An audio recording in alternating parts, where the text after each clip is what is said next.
This episode of Dana Being Dana is brought to you in part by What to Wear Collective and Bella Lash Studio.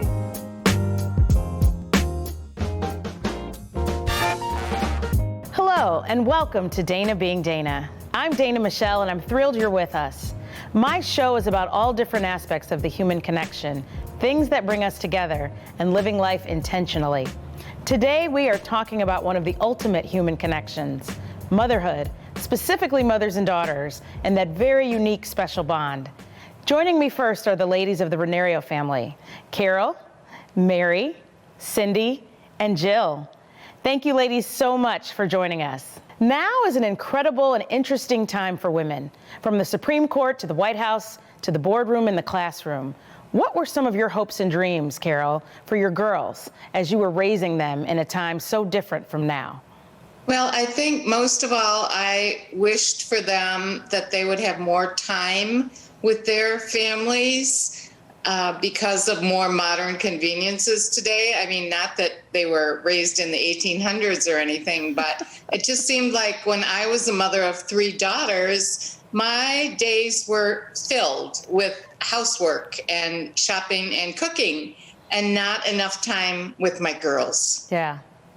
Ladies, I want to ask you about Carol. How much did you know about your mother before she became a mom? I have to say that I know that she had very strong female friendships in her life, and that carried all through when she was a mom. And we were lucky as girls that we had lots of extra moms maybe that were part of our lives. And then eventually we became friends with their children and daughters. So that's been a really fun thread that has been part of our lives from, before she had us through literally today.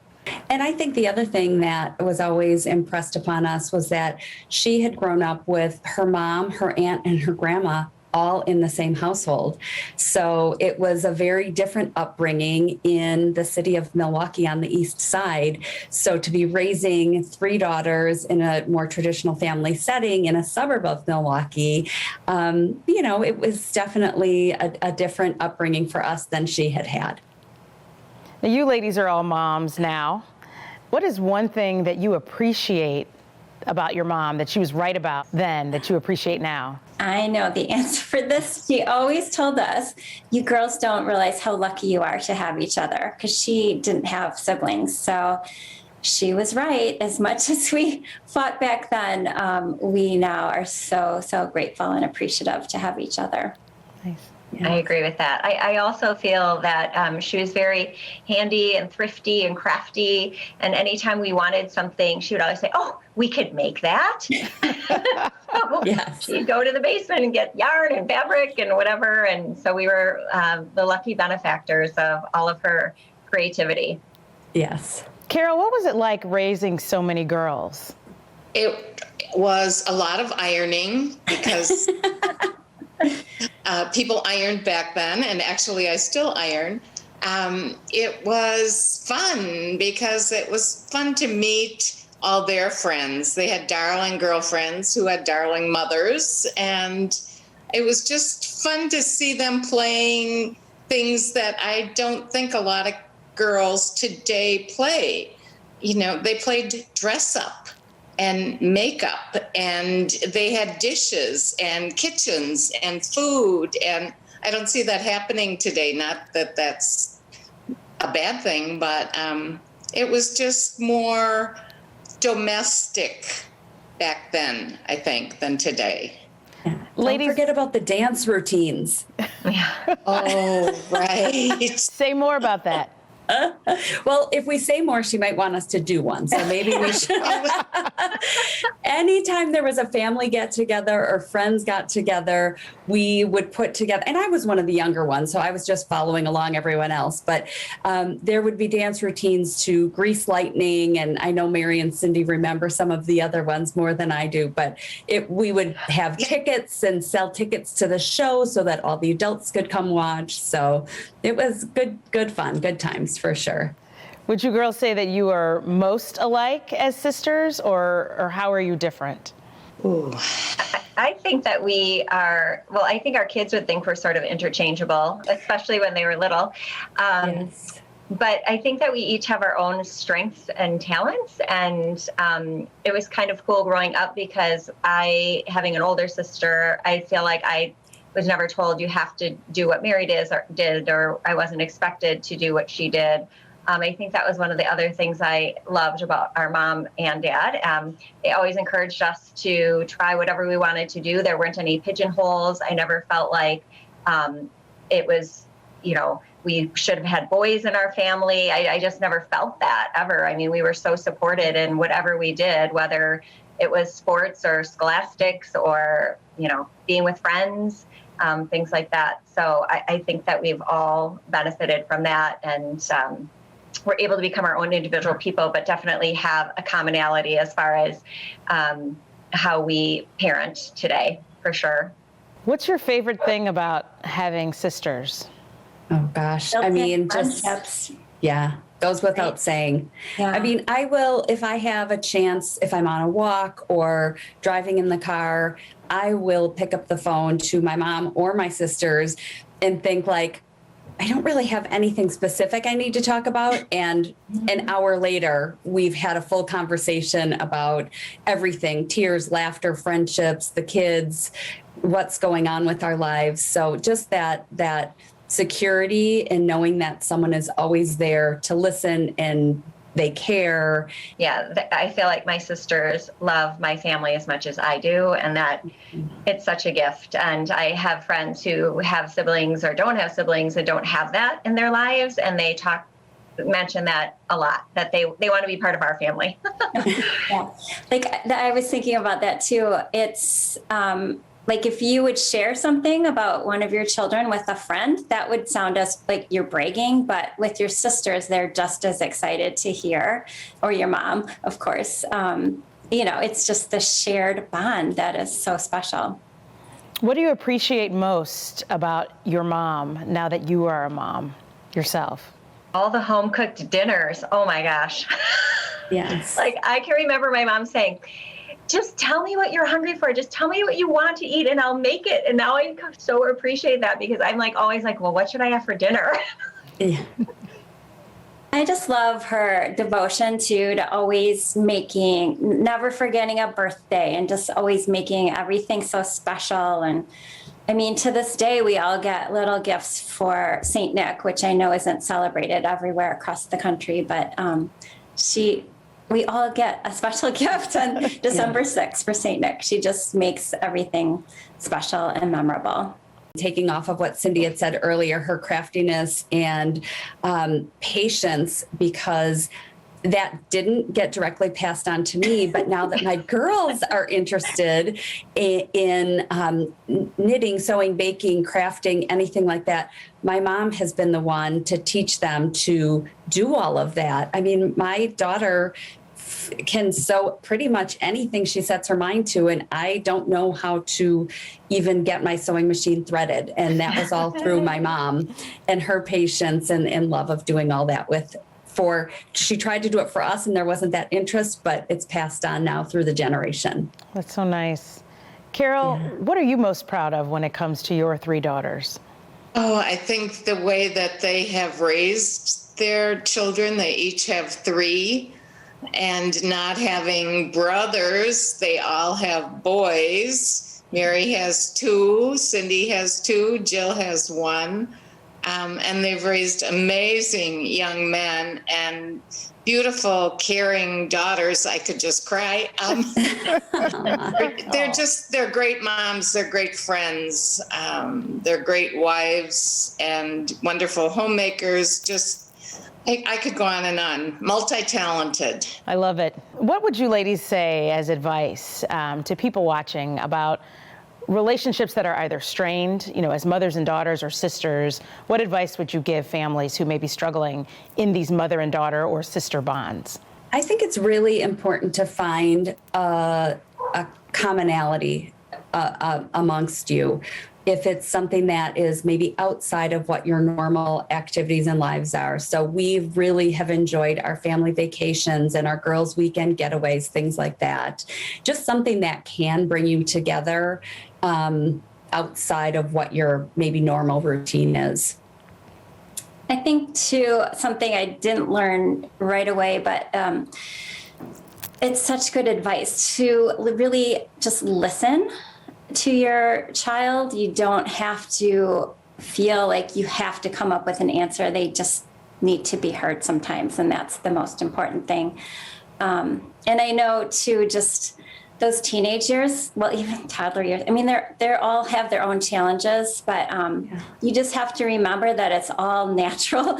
It's part of the process, and especially during the teenage years when things get extra challenging, just remind yourself that it's them pulling away. It's all part of the process. And I feel like if you set up the right boundaries of how they can talk to you and your family dynamic, like what's accepted and what's not, things can remain under control. Well, that's great advice. Thank you so much for joining us. We are talking to the Reinerio family. We'll be back with another family. We're talking mothers and daughters on Dana Being Dana. Don't go away.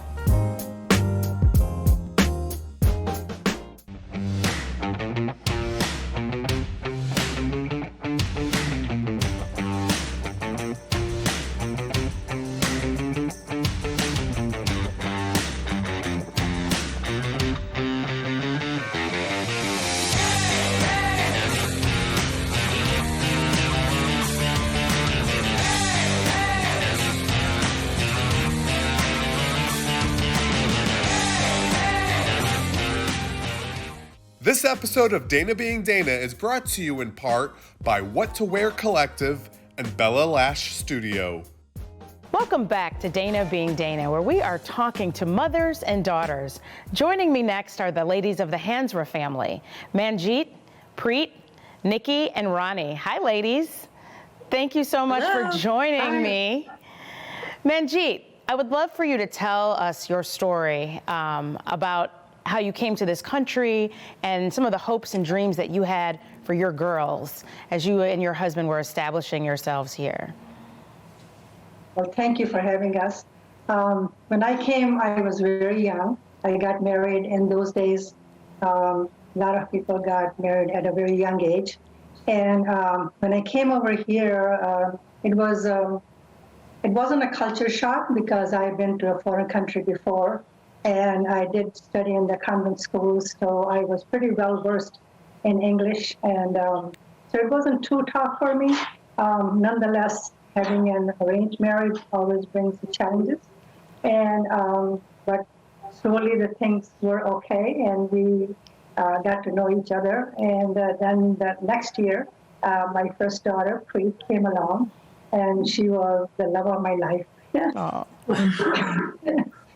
And sorry. And my entire time went in taking care of her and, just playing around. And like I said, she was just heart and soul at that point. And we spent a lot of time together. And then slowly then our second one, Nikki, came along. And at that point, we had already bought a house, so she was our good luck charm at that point. Of course, then after that, Ronnie and our youngest one, Ravi, came along. And the girls, our expectations were for them to be together, and emphasis were on education. And we wanted them to be more independent at that point, so that the hardships that I had gone through, so that they will not go. Ladies, how much did you know about your mom before she became a mom and her story?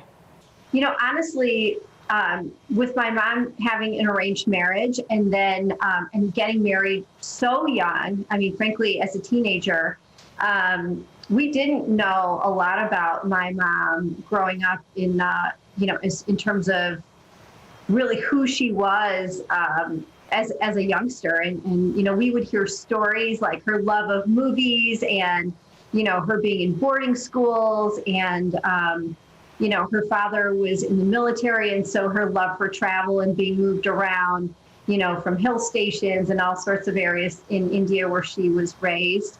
But and her dogs. Don't forget about the dogs. Yes, exactly. Good point. But we learned a lot more that, as we grew and really had children of our own, so we could tell those stories to them, but less so really of pre-marriage. So it's been an evolving story, and we just love hearing more and more about it. Yeah. What is one thing that your mom was right about growing up that you appreciate now? I should have eaten the broccoli, probably. You should have eaten the broccoli? I was probably the most challenging from a food standpoint. And it's funny now because she told me, after that she would hide vegetables in my food because I'd be such a pain when it came to eating vegetables or things like that. So luckily my boys like vegetables, but they're like, how do you not like this? I'm like, oh, my mom tried. She was right about it. What was it like raising so many girls? It was fun. It was challenging. We had a family dynamic so that they all played together very well. And well, of course, there were fights. They were young, but most of the time they were pretty much together. And Preet used to hold school, so she'll teach all the others. So this way, as a matter of fact, Nikki, she skipped a grade because they all taught each other and, learned from each other. Yes, I learned my vowels early because of my older sister, so I skipped kindergarten. Wow, that's awesome. Ladies, I want to ask you, how are you most like each other, and in what ways are you different as sisters? Well, I think that we are all pretty stubborn. I think it's a common Hansford trait, but I think, in certain respects, it's really served us well because we really don't take no for an answer very easily. And I think it's reflective in our occupations and kind of how far we've gotten in life because, we really have that, never say no attitude and kind of, just pursue the goals that we set forth for ourselves. So I think it can be a good or bad thing sometimes, but we definitely all have the stubborn Hansford trait. Yeah, you want that fire until it shows up in your own child. That's right. The ties that bind, though, our values are all so similar. I mean, with our mom and dad having such a strong work ethic, each one of us has really relayed that to our children and are making sure that, they're also thinking of the same mindset of working hard, contributing to society, really realizing the value of $1 and also, most importantly, the value of family. And being part of such a large family is such a gift. And for sure, I know that the combined 6 of our children are growing up as a super tight unit of cousins, which is exciting for all of us. Yes. We hold the Sunday dinners together before pandemic, of course, and every Sunday they used to come over to our place, and after that the girls started hosting, so it was a lot of fun, and the cousins were always together. And even now, if somebody says we are going on vacation or something, that everyone will say, well, is so-and-so coming along, so they want to make sure all the 6 cousins are together. That's right. That's nice. Manjeet, how have you shared with your daughters who you are as a woman? I think they see me as a role model, especially as I'm a very spiritual person. So when we talk about certain things, that comes through. And my love for them and for the grandchildren and for the families, and the dedication for the family. Yeah. What makes the bond between mothers and daughters so special? It's kind of hard to put into words for me. I think you share a lot of similar experiences, especially now that we all have become mothers. I think we, kind of obviously couldn't relate, and a lot of times couldn't understand why certain rules were there. But now that we're moms, we really say, oh wait, I think I'm acting like mom now, because there's just so many things that just are passed down because of that bond, that we all have together. Yeah. So I think our mom really led by example for us. It's not like we sat down and had a specific conversation. I think it's a collective, all of those conversations, her faith, raising kids, her cooking, which really brings us together, and that probably makes her the happiest. That's the gauge, is how the kids are doing. Did they eat? What they eat? Did they eat? Well, they ate great. That was always the big thing when they were taking care of our kids as they were smaller. But that's, those are her passions, and so we learned that over the years. And like Nick said, more and more as we are parents and going through all the different stages that they've gone through, and we appreciate her and my dad even more.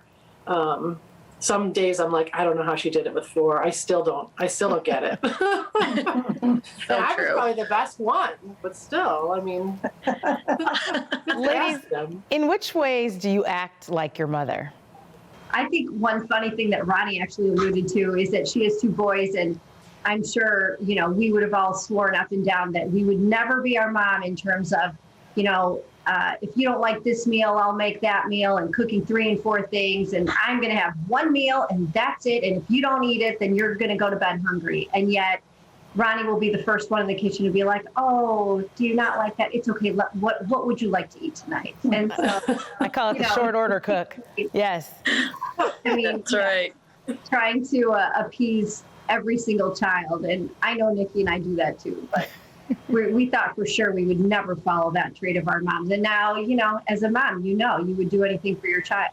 What advice would you ladies give as we celebrate Mother's Day? What advice would you give to families that may be struggling in relations between mothers and daughters or between siblings? Well, I think, what I've learned kind of through the years is that, it's really important to see the world through the other person's viewpoint. A lot of times we rush to judgment about, oh, they did this or they did that, but, really trying to, understand why someone did what they did because, through their own viewpoint, because, a lot of times it comes from a place of good, but, outwardly it may not appear as so. But I think that, once you realize where people are coming from and take them for their true worth, I think, relationships tend to become a lot easier. Yeah, I would agree with that. I would just add, to try and have really authentic relationships. I go back to that adage of don't talk to me like a kindergartner, but teach me like one, so that I know exactly where you're coming from, so that as you work on your relationships between moms and daughters particularly, that you're really coming at their relationship in an authentic way and, trying to find common purpose so that you can move forward. Well, that's great. Thank you, ladies, so much for joining me. It's been a pleasure to have the Hanswer family on this episode of Mothers and Daughters on Dana Being Dana. Don't go anywhere. We'll be right back. Stay in the know at home or on the go with Nctv 17 News Update. This quick recap of everything happening in and around town will be delivered straight to your email inbox for free. Sign up today. This episode of Dana Being Dana is brought to you in part by What to Wear Collective and Bella Lash Studio. Welcome back to Dana Being Dana, where we are talking about mothers and daughters. And I could not do this episode without having my own family joining me. So I've got my mom, Dr. Gwen, my daughter, Lena, and my sister, who is joining us all the way from Arizona. Hi, Candace. Hi. Thank you so much for joining us for this conversation. So I want to ask you, what do you appreciate most about your mother? So for me, I'd have to say I really always appreciated Mom's sense of self-sacrifice. She's been willing to do whatever it takes to allow us the opportunity to explore and try out new things. And I feel that's really given us both an opportunity to have a very full and exciting life. I would agree with you on that. Lena, what do you appreciate most about your grandmother? I like how she always is worrying about us, caring about us. She cooks and cleans around the house. She gets the groceries too. Yeah, she's great. Mom, what do you like most about being a mom? Well, I just really, really like kids, and I was ecstatic when I found out I was pregnant. The first time? The first time. The second time. The second time. Candace, do you know what Mom was like before she became our mom? All I know is from what I heard, and the things that I've heard is just that Mom has always just been a lover of people. She's always wanted to take care of other people, and she's been very dedicated for her career as well. We know she went to medical school, she spent time in the Navy, she opened up her own practice. She's just always been a go-getter. Yep. Lena, do you know what your mom was like before she became a mom? She was so sad because she didn't have a daughter. She was sad? Yeah. I was sad because I didn't have a daughter? Yes. Is that right? What is your favorite thing about having a granddaughter, Mom? You just always have a cheerleader. She's just always there making sure you're feeling good. And I get lots of pictures. I was looking at one today. They're all over my room. There's a cloud and then there's a sunshine, and Grandma, you bring the sunshine. So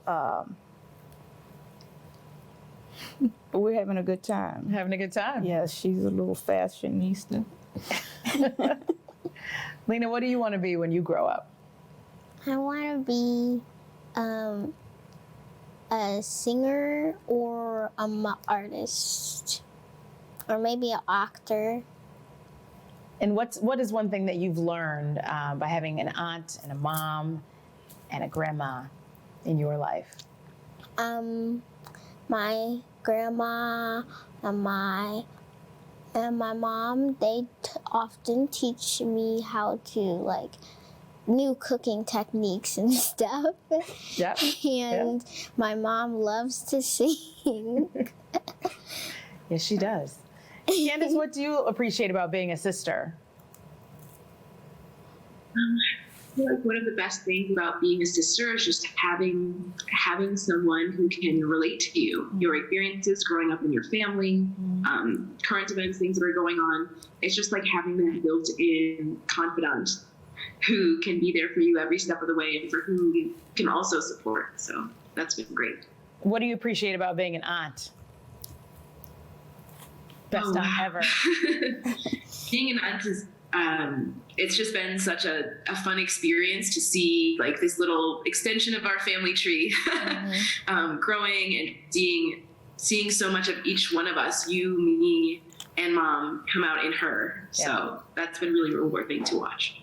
Well, I feel blessed to have such a great mom who's accomplished so many things in her life, and both as, like we've said, as a dentist, as a caregiver, and just a good person. Such a great role model for Candace and I to follow, and then also for Lena, and of course my son as well, to follow in your footsteps. So thank you. Thank you both so much for joining me. Thank you so much, Candace, for being here. You never know what kind of mother you are until you become one. Then you find yourself turning into your own mother.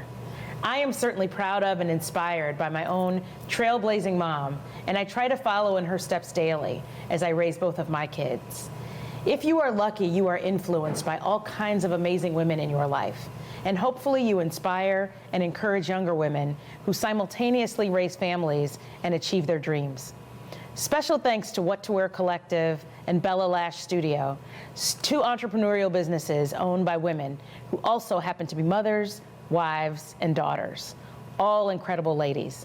Happy Mother's Day to all of the mothers, and much love to all of the daughters. May you all treasure your very special bonds. Hopefully you have been entertained, if not encouraged or inspired. I do not promise to be an expert, nor do I have all the answers. I'm just Dana, being Dana. See you next time.